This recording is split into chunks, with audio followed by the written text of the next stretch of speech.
2024 continues to shape up to be a great year for video games, and the month of May has some great releases, I think. So I put together a list for you, the top 10 games or releases coming in May that I think you should be checking out. Now, some of these are 1.0 releases of games that have been sort of maybe in early access, or even a really cool DLC that I think you're going to want to make sure and check out. So if you like these kinds of videos, make sure and hit like and subscribe, and we're going to try something new. There'll be a live stream to follow this. It'll redirect. That's what we've been doing with our videos, and you can tell me the games that you're looking forward to in May of 2024, or you could do that in a comment below. So I'm going to kick the video off with the first game, and we are going to put these in order of release. So Sclash is coming out on May the 2nd for PS4, PS5, Xbox One, and the Xbox Series consoles. Now, if you play on PC, you may have already seen this game. It released on August the 4th of 2023, so its console debut is happening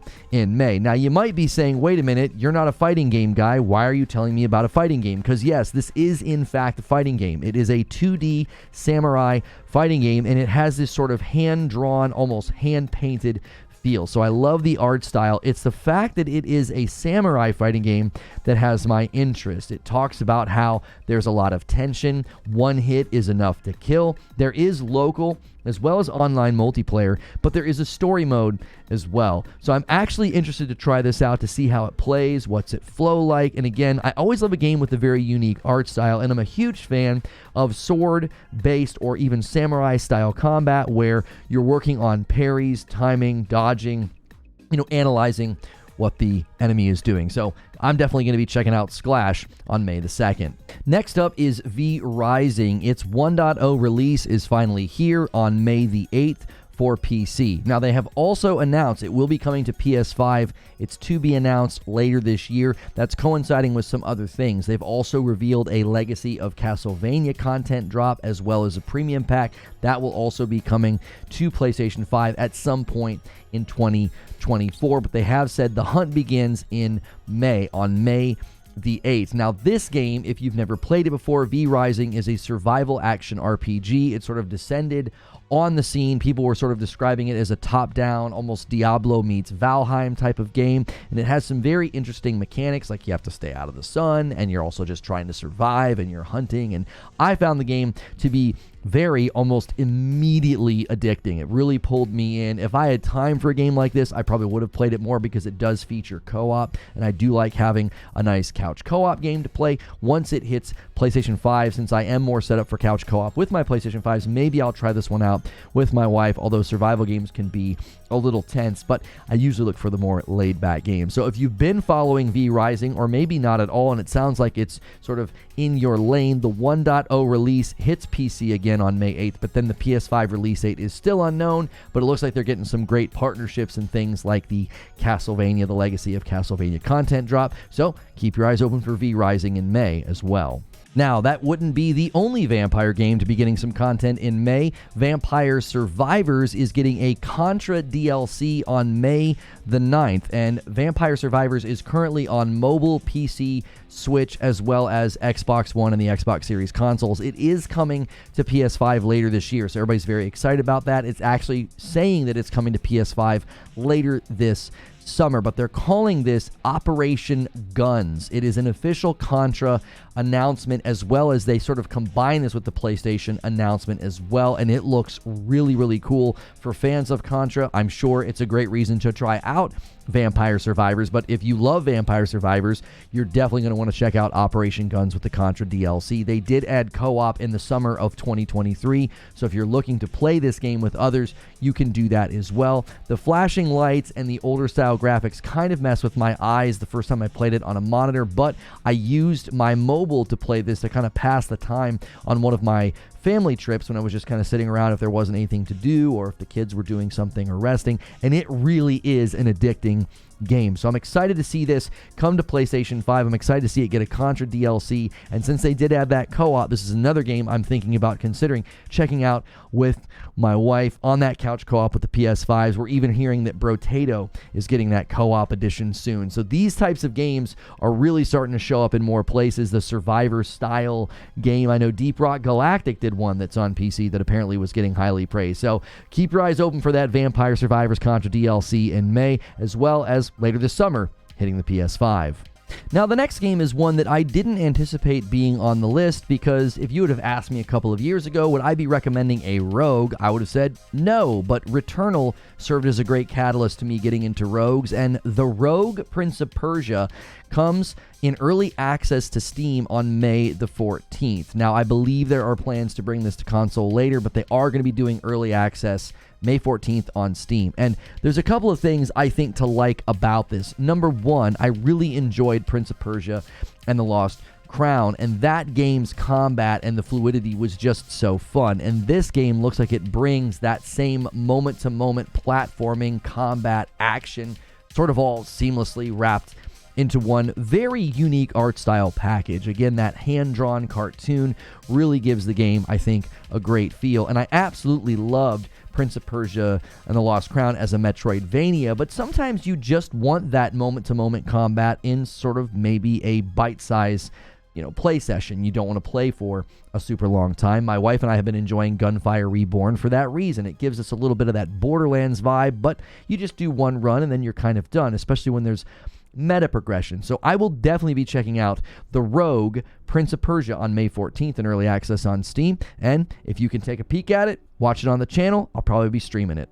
Obviously, the next game needs no introduction. It is one of my all-time favorite games. Ghost of Tsushima is coming to PC on May the 16th. Now, I'm going to be out of town when this happens, so I won't be able to stream it and show it off to you. I hope it gets great reviews. Nixxes has done the port. They did a wonderful job with the Horizon Forbidden West PC port, and Ghost of Tsushima is just such a fantastic game. The story, the graphics, the world, it is a beautiful game, but it has, I think, a very unique and interesting story to tell, and becoming and getting to be the Ghost of Tsushima is something that I hope a lot of you get to enjoy on PC, and I really hope they nailed the port, because this is one of those games where I get a little nervous when it comes to PC, because I don't want to see those bad review scores and that bad reception like we've seen with some other PC ports. By and large, if Nixxes is doing it, I'm very confident, and Sucker Punch did such a wonderful job with this game. I also think this is probably the precursor to a Ghost of Tsushima 2 announcement that we're going to get at the next PlayStation Showcase, probably the latter half or the later part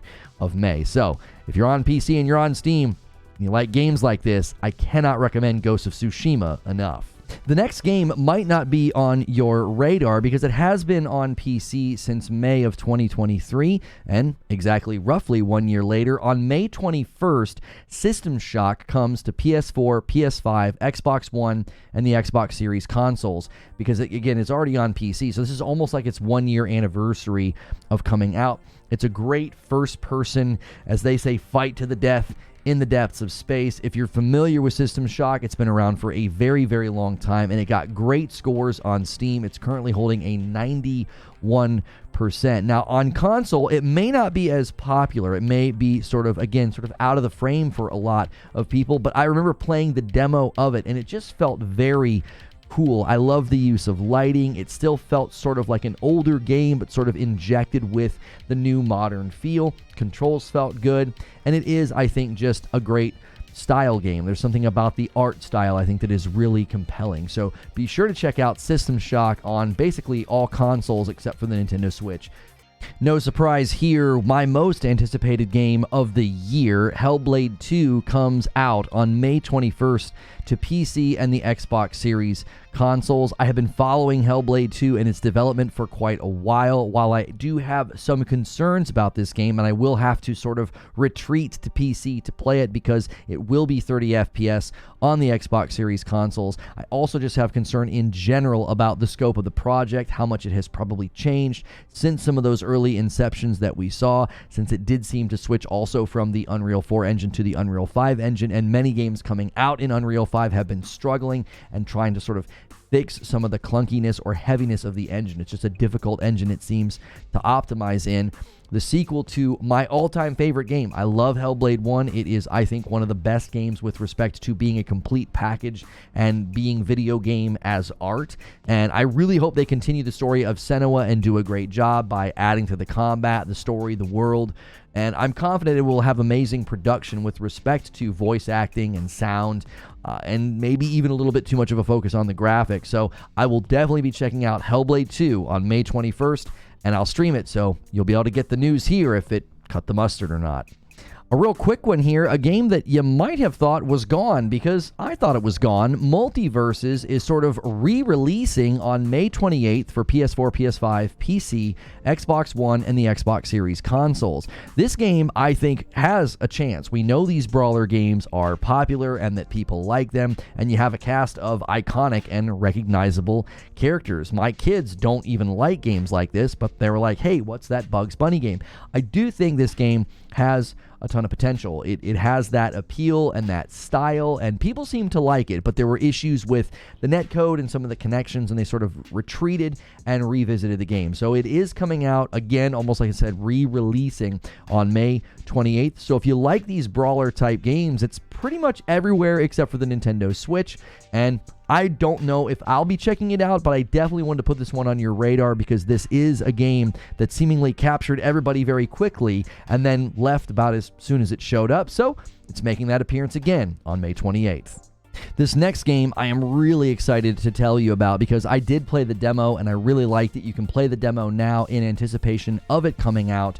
May 29th, a game called 9 Souls is coming to Steam, and currently I don't know if they have plans to bring it to other platforms, but if you can play games on PC and Steam, this one is awesome. I felt like it brought a lot of creativity and just a really great art style to sort of the 2D action platformer, and there's like a Sekiro-inspired deflection-focused combat system that they talk about in the description of their game, which I'm a huge fan of Sekiro, so when you bring that to something else, I'm really interested. Like, we've seen that in Stellar Blade as well, but this is obviously a very different interpretation of a game like this with sort of that 2D platforming, very charming art style, almost cartoon, and you're playing sort of what looks like a cat, and obviously a play on 9 lives, 9 souls.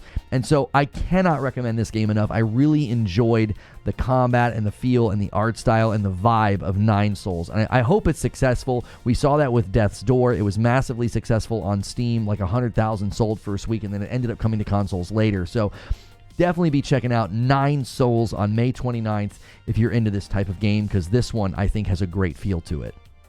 Coming in at number 10 is one that I probably won't spend a ton of time in myself, but it needs to be on your radar. Marvel Rivals will be having a closed alpha in May. Now, sadly, I don't have a date for you yet, so that's why this is at the end of the video, but I really think this game has a ton of potential. At first, you might think like it looks just sort of like third-person Marvel Overwatch, but Overwatch isn't in the great place right now, and we've seen games swoop in and have really great success and growth when a very popular game is sort of down bad and not doing great, and the audience isn't very happy about it. And we're hearing there are even content creators and people who cover Marvel Snap that are going to be sort of dedicating a lot of their coverage to Marvel Rivals. And I honestly think they've done a great job of not looking like just sort of like a mobile game. There's a lot of detail and a lot of shine and almost a great metallic feel to Iron Man, and very good texture and detail for Loki and Hulk and some of the things that you've seen in the trailer. I really do think this game has